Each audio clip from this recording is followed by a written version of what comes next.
Let's take you to Kisumu now, where Okusa is standing by before we come back with our discussion. Ouko, good morning. We're discussing what's happening in the country right here in studio with David Ossiany and Ben Mulwa. But talk to us about what's happening in Kisumu, because there are several realignments. We saw what happened yesterday. Kisumu is the backyard of Raila Odinga. Deputy President William Ruto was in Nyanza, specifically Migori. He's planning to go back to Kuria. All these alignments. What is Kisumu saying?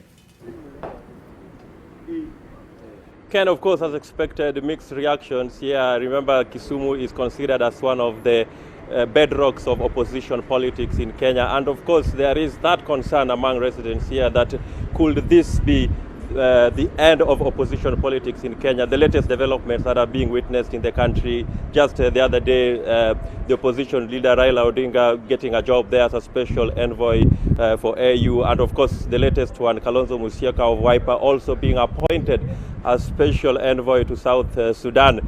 And of course those pictures that we saw yesterday between the opposition leader Raila Odinga and Kirinyaga governor, that is Waiguru, have also been playing on the lips of residents here. And just joining me to shed some more light on their reactions or feelings regarding this latest development is a man by the name Onyango Tosha. That is on his street name here, but he's going to tell us his official name and his reaction regarding these latest developments. Welcome, sir.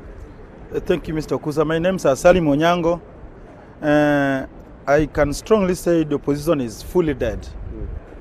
This is the bedrock of Honorable Raila Odinga, the special envoy to AU. And we are saying this time round Uhuru has scored. Uhuru is now a professor of politics today. He has killed the opposition. He has brought opposition leader to the box. And now we are proudly and saying we are fully in the government. And we are proud to be in the government. That's our main agenda, to fulfill the agenda 4 of the His Excellency President Uhuru Kenyatta.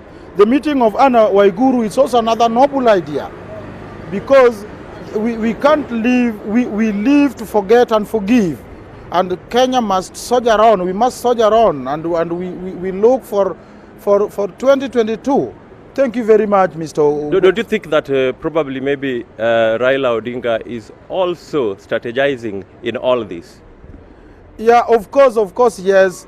Mr. Odinga is also a veteran politician. You can't undermine him, and he knows what he's doing.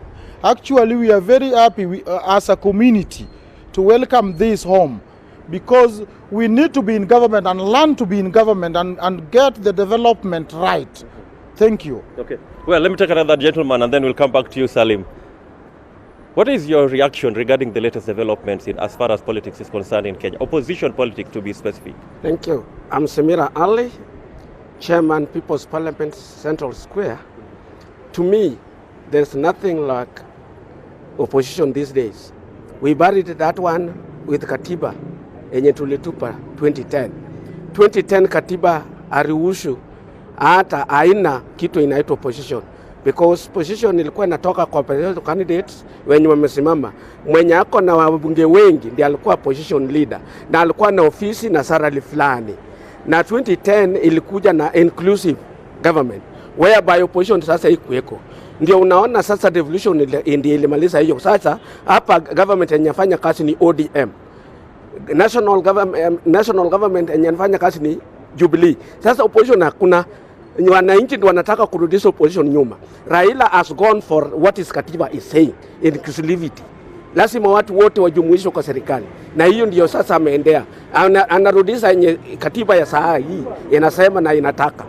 Sasa Raila itamemaliza opposition, ama Kalonzo amemaliza opposition, ama Uhuru amemaliza opposition. That is not there, because Katiba hii haruhusu opposition. You don't think that Raila has betrayed the cause of opposition? In fact, he has gone for it the way it should be, and is doing it to actually to work. It has not been working. And do you think we'll still have a healthy government or a healthy political scene in Kenya when the opposition is not as active as it used to be? This thing called opposition is not there. Don't force opposition to be there. Let Katiba, what Katiba is saying, should be there. But Katiba does not have opposition. It has inclusivity. Okay. Everybody should be included in the government. Okay. Yes. Okay. You can ask one. Well, in fact, if you go to 2010, Katiba, you'll never get opposition. okay, This fine. one. That's an interesting observation there. Let me take the last gentleman. Just introduce yourself, sir. I'm Isaiah Nyango. I'm a resident of Kisumu.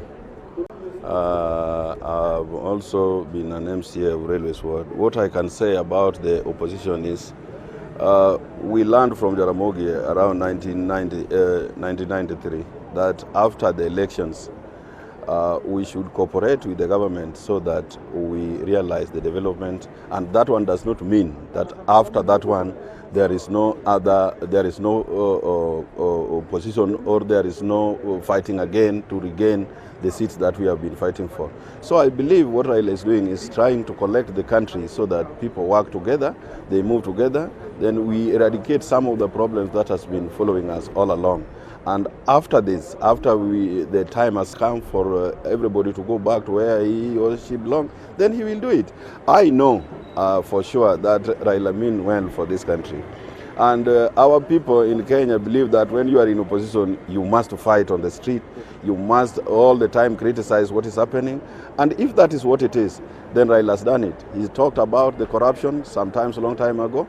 And right now you can see there is a lot of changes. People chasing those who they perceive to be corrupt here and there. So I believe let them work on all this. And when something will happen that is not in accordance by the law, all such things of corruption and other things, I know Raila will come back and maybe give us the way forward to go. Okay. Yeah. Thank you very much, sir. Well, Ken, those are some of the reactions from the residents of Kisumu here. And of course, as you've heard, opposition being given a new definition here, some saying that what Raila is doing actually now is part of what was captured in that constitution, and that is being in an all-inclusive government, as this gentleman there has tried to explain. So basically that is it. Varied reactions there. You've heard it from the residents themselves, and that is it. Back to you, Ken. All right, Okusa, thank you very much. Okusa reporting from Kisumu.